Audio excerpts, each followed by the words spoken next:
My name is Rachel Morgan. I'm 28 years old, and this morning I pulled into my parents' driveway in Lexington, Kentucky, 5 years after vanishing from their lives. The odd part, no one ever asked why I left. They were just glad I didn't mess up the family's image. The truth, I didn't come back for them.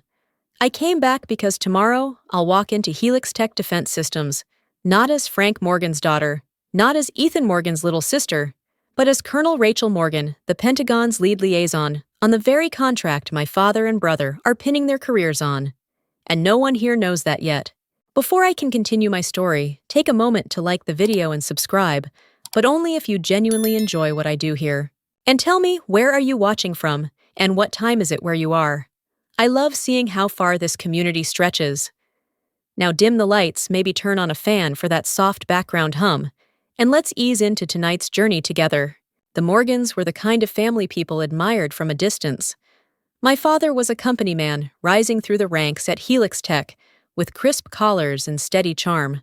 My mother, Linda, could coordinate a fundraiser, bake an apple tart, and correct your grammar all before noon. And Ethan, well, Ethan was the prodigy. Perfect grades, perfect job, perfect wife. Even the pictures in our hallway were arranged like a campaign poster. We were, as my mother liked to say, a portrait of consistency. But inside that framed perfection, the cracks were never allowed to show. There was no space for questioning the path, no room for choosing anything different. And when I broke the mold, when I chose ROTC over law school, overseas deployments, over cocktail mixers, they stopped seeing me. Not as punishment exactly, but something worse, quiet omission. Now 5 years later, I was stepping back into that same house, where being different had turned into being invisible. I pulled into the gravel driveway just after sunset. The sky had that deep Kentucky blue that only shows up when the heat lifts and the air turns still. I sat behind the wheel longer than I needed, to the hum of the engine, the only thing holding me there. The house looked the same, white trim, dark shutters, porch swing, crooked from an old chain Ethan never fixed. Even the hydrangeas were blooming in the exact same spot. I reached down and touched the duffel at my feet. Inside, my dress uniform waited. Polished insignia, 4 rows of ribbons. The weight of everything they never asked about. The screen door squeaked just like I remembered. My hand hovered over the knob for a breath. Then I opened it. Rachel, my mother's voice drifted from the kitchen. Not warm, not cold, just careful. "It's me," I said. She didn't come out to greet me. No footsteps, no outstretched arms. Just the clatter of pots and the low hum of the oven warming up. I walked through the front hall, where the same pictures lined the walls. Ethan's graduation, Ethan's wedding, Ethan's promotion. No sign I'd ever passed the age of 20. "Ethan and Megan will be here soon," she said when I stepped into the kitchen. "He's presenting tomorrow. Monica Delgado asked him to lead interface strategy. It's a huge opportunity." I nodded. "That's great." She smiled like it cost her something. "You're looking fit." "Thanks." That was it. 5 years reduced to a compliment about my posture. I didn't tell her that Monica Delgado would be shaking my hand tomorrow morning before I led the closed-door security briefing. I didn't mention the clearance levels I'd passed or the promotions they'd never acknowledged. I didn't say anything at all. I walked upstairs with my bag in hand, heels quiet on the carpet that had never been replaced. The hallway smelled like lemon cleaner and something vaguely floral, probably the same plug-in air freshener my mom had been using since I was 16. Everything was still staged like the set of a family sitcom, minus the laughter. Too clean, too preserved. Like nothing ever happened unless it was worth framing. My old bedroom door stuck like it always had. I gave it a gentle shove and stepped inside, half expecting the past to greet me. It did. The posters were gone, but the trophies remained: cheerleading AP Scholar, a plaque from junior ROTC, when I was still trying to straddle 2 worlds. On my bookshelf were old college guides, a dried-out prom corsage, and a faded printout of my Yale acceptance letter tucked into the corner of the mirror. They never took it down, even after I said no, even after I chose a scholarship through ROTC and told them I wasn't going. It was always easier for them to pretend I was still on the path they wanted. The one where I'd become a lawyer, maybe land a corporate job at Helix Tech, marry someone like Ethan's best friend Trent, and stay in Lexington forever. I used to think that path suffocated me. Now I realized I was never meant to breathe in it at all. I set my duffel down on the bed, the quilt still scratchy and floral, a leftover from high school. When I unzipped the bag, the sharp scent of starch and metal polish filled the air. My uniform was wrapped carefully in a garment sleeve, the kind I used when traveling to formal military functions or Pentagon briefings. The silver eagle insignia glinted even in the dim overhead light. Colonel Rachel Morgan, not captain, not major, colonel, youngest in my unit. Fast-tracked through Cyber Command after spearheading a classified operation that shut down a coordinated breach attempt on our missile defense systems. I'd briefed generals. I'd co-authored protocols now being used across branches. I'd saved more lives behind a keyboard than I ever could have imagined. But none of that earned a single frame on the Morgan family wall. I thought back to the last conversation I had with my father before I left town. I was 23, fresh off my first deployment. "You'll never build anything lasting," that way he said over coffee. "You'll age out of it by 30, Rachel. You're too smart to chase temporary glory." Temporary glory? That's how he saw it. As if service discipline command meant nothing unless it came with a corporate ladder and a stock option. Now I would be reviewing the very systems his company designed. I'd have final say on implementation. The people he reported to would be deferring to me. The irony would have been hilarious if it didn't still sting so damn much. I heard the front door open downstairs and the muffled sound of Ethan's voice. Confident, loud. Always 3 steps ahead in our parents' eyes, even if he never really understood what he was leading. Megan's laugh followed delicate and deliberate. My mother's voice lifted in welcome. They were already deep into praise before I could close my door. I sat on the edge of my old bed and looked at the reflection in the mirror, older, sharper. My face had changed. My eyes hadn't. I hadn't come here to be noticed, but I was done being erased. Dinner was already plated by the time I came downstairs. Pot roast green beans, mashed potatoes, the kind of meal my mom made when she wanted everything to feel normal. The dining room table was set with the nice plates that only came out for holidays or guests they wanted to impress. The absurd part, I wasn't either. Ethan sat across from me, Megan to his right, both dressed in casual professional, like they were heading to a business mixer afterward. Megan wore a muted gray dress hair, perfectly curled. Ethan, all clean lines and smug charm, scrolled through his tablet between bites. "Everything good upstairs?" my mom asked, pouring iced tea like she hadn't avoided my eyes all evening. "Yeah," I said, taking a seat. "Everything's just like I left it." "Well," she offered a tight smile, "some things are timeless." Ethan jumped in, tapping his tablet like he was waiting for a cue. "So I've been working on this new interface structure. Monica Delgado personally asked me to streamline the security access tiers for Project Sentinel." My fork paused just before my mouth. He had no idea. And he continued, "I'm presenting it first thing tomorrow." She said my approach might unlock some of the delays the military's been causing. I raised my eyebrows.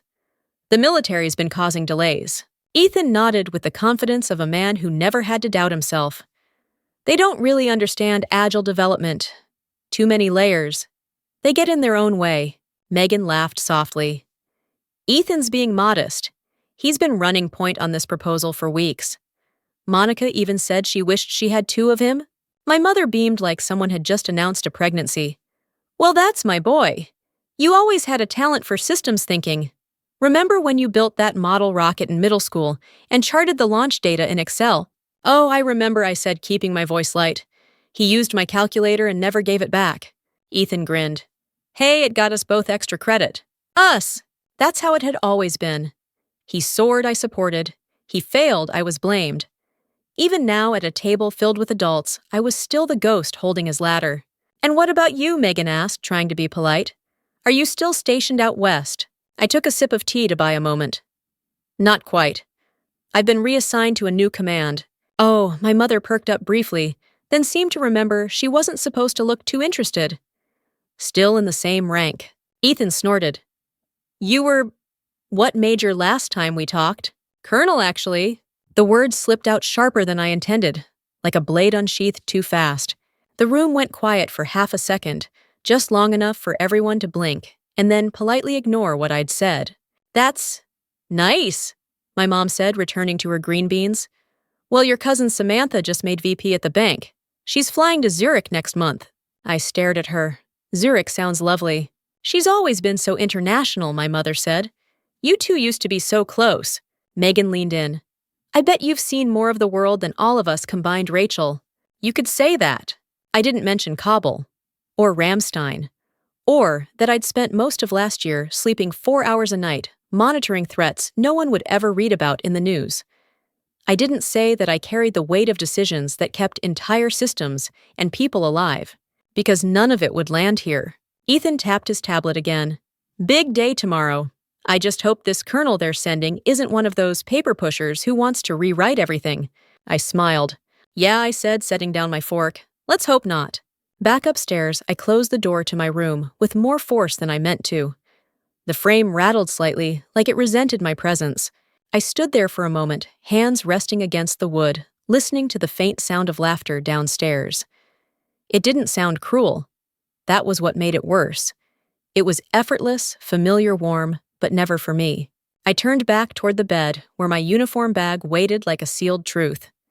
I sat and unzipped it, slowly pulling the garment sleeve open like I was unwrapping something sacred. Midnight blue wool, polished brass buttons, crisp silver eagle insignia on each collar point, gleaming even in the room's soft lamplight. I ran my fingers over the ribbons, 2 rows across my chest.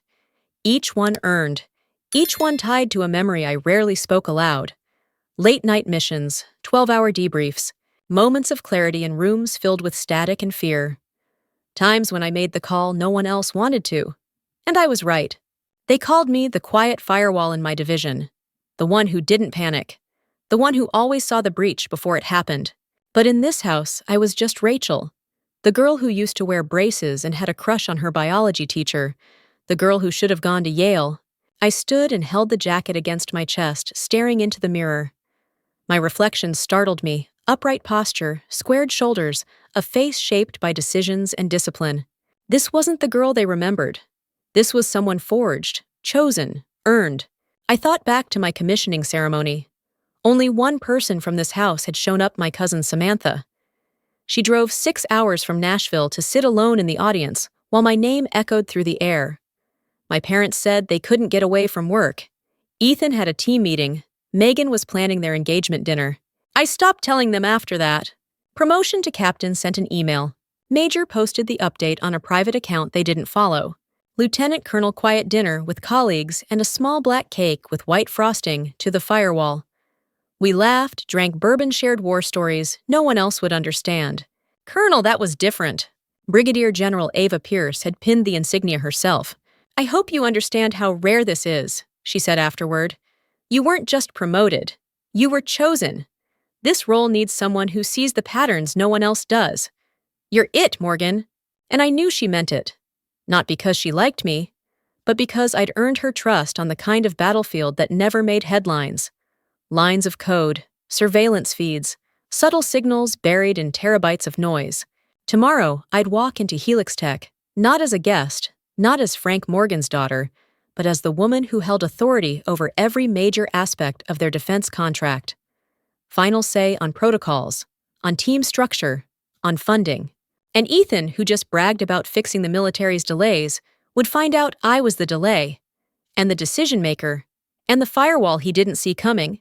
I folded the uniform back into the bag, carefully placing the insignia last. Then I zipped it shut and tucked it into the back of the closet behind a row of old winter coats and forgotten Halloween costumes. It would stay hidden for one more night. Tomorrow I wouldn't need to say anything.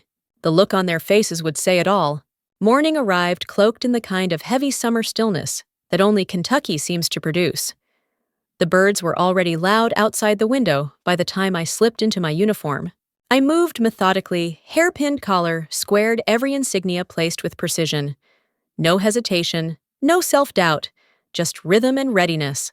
Downstairs, I heard the usual breakfast noise plates clinking, Ethan talking too loud, my mother reminding someone to grab an umbrella, even though the forecast was clear. I waited until their cars had backed out of the driveway before stepping into the hallway. Timing mattered. The last thing I needed was a showdown before I even got to the building. I drove myself to Helix Tech. No fanfare. Just me and the soft buzz of my secure work phone receiving encrypted updates as I parked in the space marked Reserved, DoD Liaison. A few passing employees did a double take. One nodded respectfully, recognizing the uniform. Most didn't know what to make of me. That was fine. Inside the lobby hummed with summit energy. People huddled over laptop screens, staff members checking name badges, executives rehearsing their opening lines. I knew the layout by heart. I'd studied every floor plan, every emergency access point, every server node that housed the systems they were building under my oversight. The receptionist blinked when I gave my name and credentials. "Colonel Morgan, you weren't on the physical list. I'm an early ad," I said calmly, handing her the signed clearance doc. "Here for the classified briefing. I'll be in conference 4. "Yes, ma'am, of course." She scrambled to alert security. "Would you like someone to escort?" "Not necessary." I walked the corridors like I owned them. And in a way I did. Project Sentinel was my jurisdiction now. The infrastructure, the code, the operational framework, it all came through me. What Ethan thought was his crowning achievement was actually one file in the network I was shaping piece by piece. When I entered Conference 4, the room wasn't full yet, just a few mid-level leads checking tech setups, laying out agendas, pouring coffee. Then came the shift. A man standing near the projector caught sight of my collar and stood straighter. His badge read Director, Engineering. "Colonel," he said, setting down his coffee. "Wasn't expecting you here in person." I nodded. I figured since I was in town, better to review things firsthand. "Absolutely. Let me know if you need anything." I took my seat at the head of the table, the one labeled Military Liaison, reserved, and laid out my documents. Protocol binders, draft revisions, security architecture diagrams. I'd been through them all a dozen times.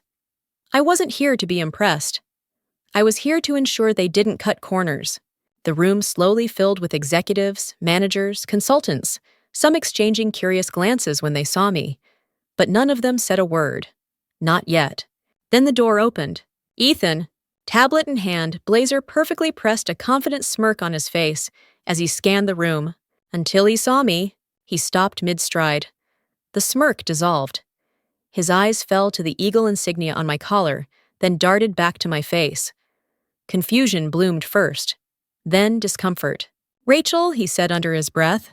"Good morning," I replied professionally. "I'll be reviewing today's briefings." Before he could respond, our father walked in, flanked by 2 other executives. His voice carried mid-conversation about funding metrics until he noticed me. He froze. Colonel Morgan, the executive beside him, said, eyes widening in recognition. "We didn't expect a personal visit." My father's head turned slowly. "Colonel?" I gave a crisp nod. "Good to see you, Dad. Meeting starts in 5.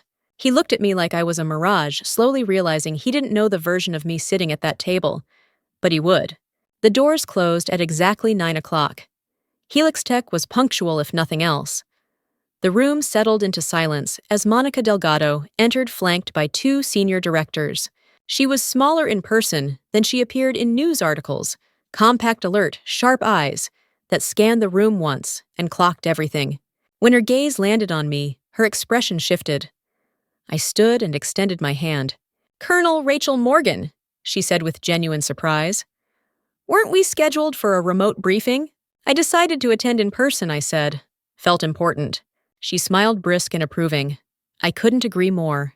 Turning to the rest of the room, she raised her voice slightly.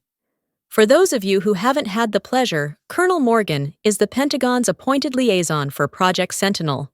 She's been overseeing implementation security protocols and systems architecture. All approvals run through her team. Consider her your final gate." You could have heard a pin drop. My father sat 2 seats away from Monica, stunned. I could feel Ethan's discomfort radiating like heat. He looked like he'd swallowed a mouthful of gravel.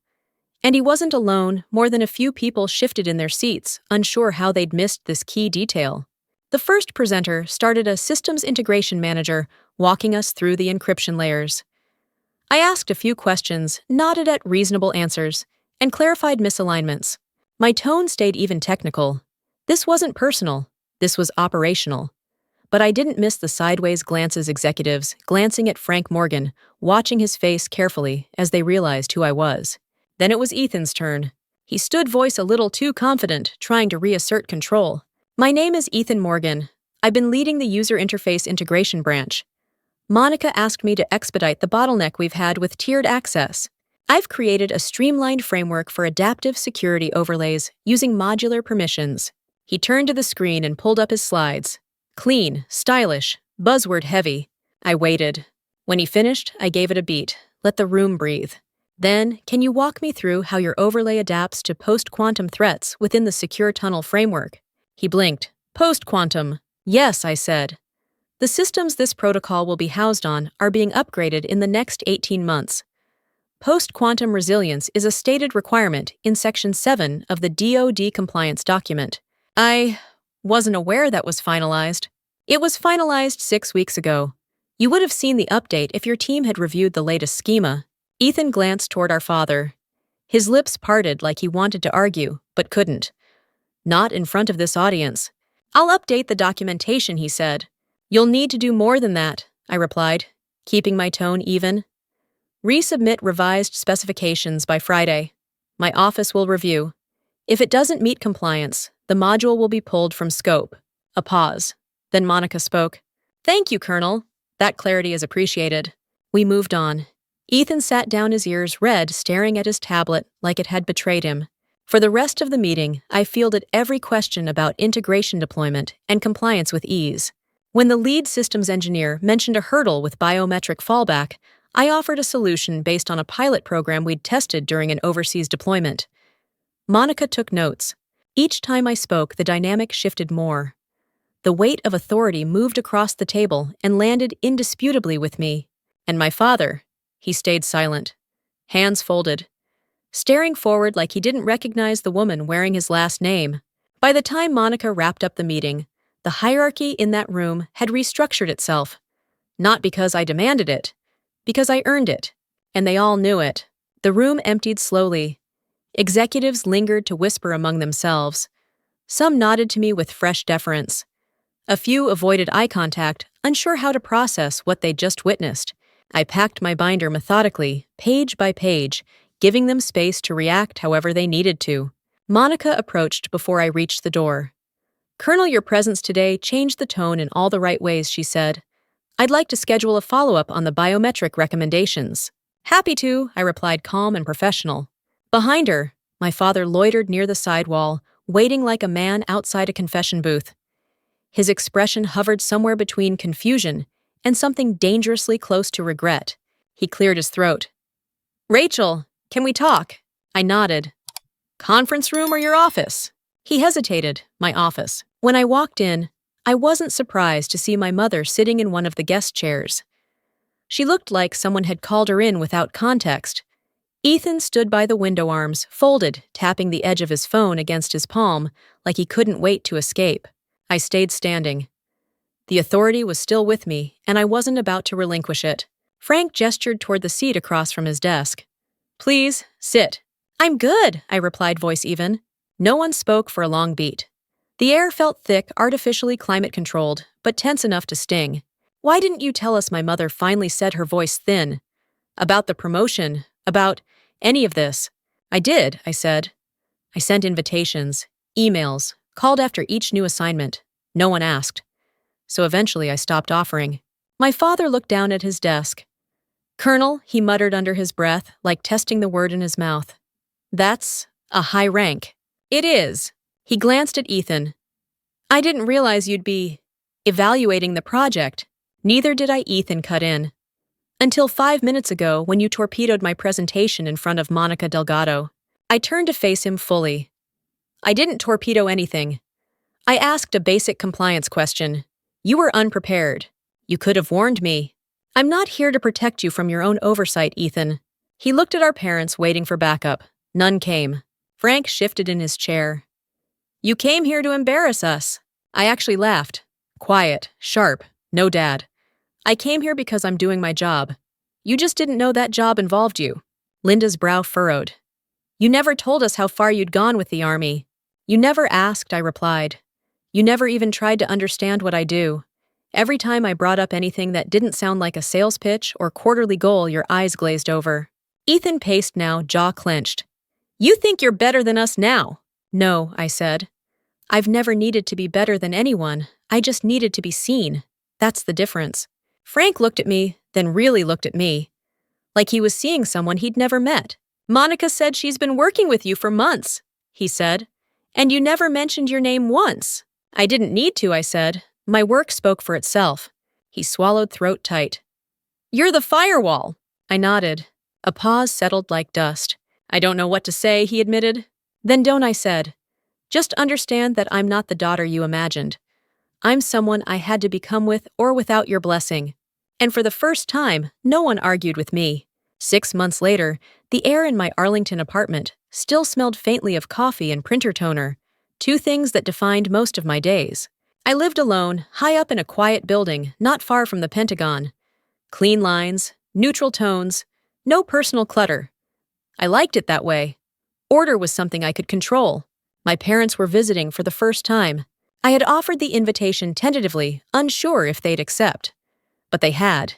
And they were on time. When I opened the door, my father was holding a framed print of the Defense Security Review cover that featured me and General Ava Pierce standing side by side at the Project Sentinel launch. "I got this mounted," he said awkwardly. "Been hanging in my office. Thought you might want one too." The last time he'd printed my name was on a birthday card in 2016. I took it carefully. "Thanks, it looks good." My mother walked in carrying a pie. "Apple, your favorite." It was awkward but genuine. No theatrics, no veiled comparisons to Ethan, no backhanded remarks about settling down or eventually returning home. Just a pie, just effort. The living room was quiet as they looked around. My father paused in front of a low bookshelf where a small set of military awards stood in minimalist glass cases. Not too flashy, just enough. "These all yours?" he asked. "Yes." He studied one of the plaques. "This one, what's the ribbon for?" "Operation Frostwatch," I said. "Cyber intelligence interception during a NATO breach attempt. We isolated the threat within 3 hours of signature emergence." He blinked. "And they gave you a medal for that." "Among other things," I said. A moment passed. He nodded slower this time. "Huh. Guess I always imagined medals came from boots-on-the-ground stuff.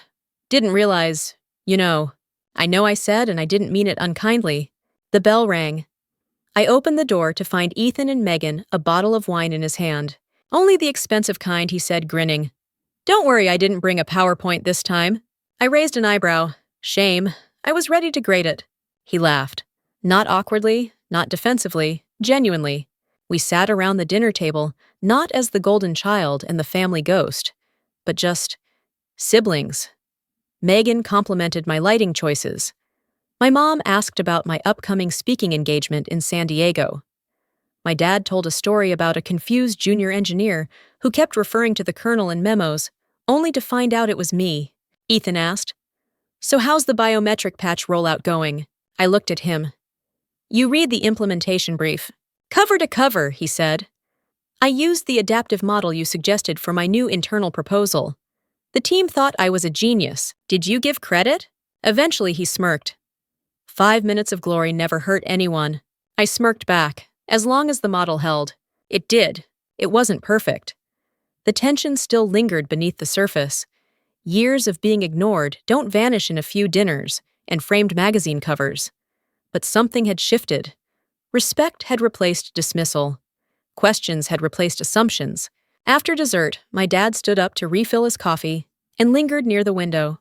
"I read that paper you co-wrote about quantum vulnerability and lattice-based encryption." I turned toward him curious. "Didn't understand half of it," he admitted. But I could tell it mattered. That one sentence landed heavier than any apology. We were still learning each other, still writing a new chapter. But at least now we were using the same pen. It was a Friday night when I invited them all back this time for something bigger. I'd just received formal recognition from the Department of Defense for my work on Sentinel. General Ava Pierce happened to be in town for meetings at the Pentagon, and when she asked where she should grab dinner, I said, "Come to mine." The idea of having her at the same table as my family 5 years ago, unthinkable. But now it felt necessary, like a final piece clicking into place. They arrived just before 7. Ethan and Megan brought dessert. My mom brought a flower arrangement. My dad wore a blazer I hadn't seen him in since Ethan's wedding. Ava arrived right on time off duty, but still commanding in presence. Her silver hair pulled back tight, her voice warm but never soft. She shook hands with everyone, eyes sharp, taking in the room like she always did, measuring dynamics in milliseconds. General Ava Pierce, I said, introducing her formally. This is my father Frank, my mother Linda, my brother Ethan and his wife Megan. Ava nodded to each in turn.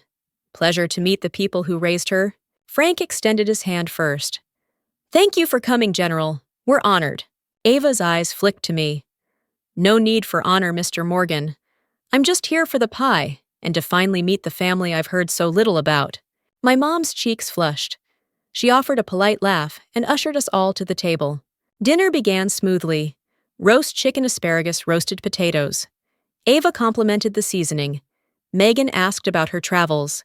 And then Ethan, to his credit, turned to her and said, General, if I may, what made you see something in Rachel others might have missed? Ava didn't hesitate. She doesn't posture. She doesn't decorate her work with noise. She just gets it done quietly, thoroughly, brilliantly. I've served with many, but few understand how to lead with that kind of clarity. The room went still for a second. She's been the difference between success and catastrophe more than once, Ava added. Most of the time, people don't even realize how close we came. My dad cleared his throat. We didn't know. For a long time, we didn't know what she really did. We thought it was less, Ava said, tilting her head. Different, he offered. Less understandable. Ava looked at me again, then back to him. It's not too late to understand. My mom set her fork down gently. I wish we'd asked more questions. I wish we hadn't filled in the blanks with assumptions. You're here now, I said, and I meant it. That matters. Later, over dessert, we moved to the living room. I showed Ava a few of the challenge coins I'd collected from operations she'd never been part of. She showed Ethan a photo of me from our deployment review team, pointing out the moments when I was already doing more than my rank required. And for the first time, I saw my family listening, not to prove something, not to find an opening, but to understand. Not once did anyone ask, why didn't you tell us sooner? Because now they understood that I had. Just not in ways they were ready to receive. The table had flipped. I wasn't the shadow in the room anymore. I was the center of it. Not because I demanded it, but because I finally allowed myself to take the space I'd earned. Ava caught my eye just before she left. They see you now, she said quietly. I think so, I whispered back. After everyone left that night, I stood by the window, with a glass of water, the city lights of Arlington flickering just beyond. My apartment was quiet, but not the lonely kind. More like a calm exhale after years of holding my breath. There was no parade, no grand speech, no dramatic confession at dinner that changed everything. Just presence. Just people finally seeing what had been there all along. I thought about the girl who had driven away from Lexington 5 years earlier, her ROTC pin still fresh on her collar, her parents barely waving goodbye. She had cried the entire ride to the base. Not because she doubted her decision, but because she'd known then that her family wouldn't follow her across that threshold. They weren't ready. Now maybe they were. The next morning, I received a message from Ethan Reed, the full Sentinel patch notes. You're a machine. Seriously impressive work. I texted back a thumbs-up emoji. He replied with a gif of Captain Marvel taking flight. Progress. The truth is, I didn't come back for them. I came back because it was time they met me, where I actually stood, not in the hallway of framed expectations or at a table set for someone else's idea of success. But here, now, as I am. The real victory wasn't in that briefing room. It wasn't when I asked the hard questions Ethan couldn't answer, or when Monica Delgado deferred to me. It wasn't even when Ava Pierce spoke of me like a general speaks of a peer. The real victory was quieter. It was when I stopped shrinking. It was when I realized I didn't need them to validate my choices in order for those choices to matter. It was when I could sit across from the people who once couldn't see me and no longer needed to prove them wrong. Just be. They had built a world of rules and rails. I'd chosen something harder, riskier, but freer, more mine. And now that world, my world, was unfolding around me with full clarity, full voice. Ava always said leadership isn't about position, it's about presence. The question isn't whether they give you space, it's whether you claim it anyway. I had, finally, fully, and that was enough. Sometimes the hardest battle isn't in a war zone or a strategy room, It's at your own dinner table, sitting across from people who love you, but never really saw you. I spent years letting that dismissal define me until I realized I didn't need their recognition to lead to succeed or to be whole. If you've ever built something in silence, carried the weight of unseen work, or stood in a room where no one knew what you were capable of, then this story is for you. Have you ever had your worth dismissed by the people who should have supported you most? Tell me in the comments. I want to hear your story. Let's hold space for each other. And if this story moved, you hit that like button. Subscribe for more stories about resilience, reckoning, and reclaiming your space. Remember, you don't need permission to be powerful.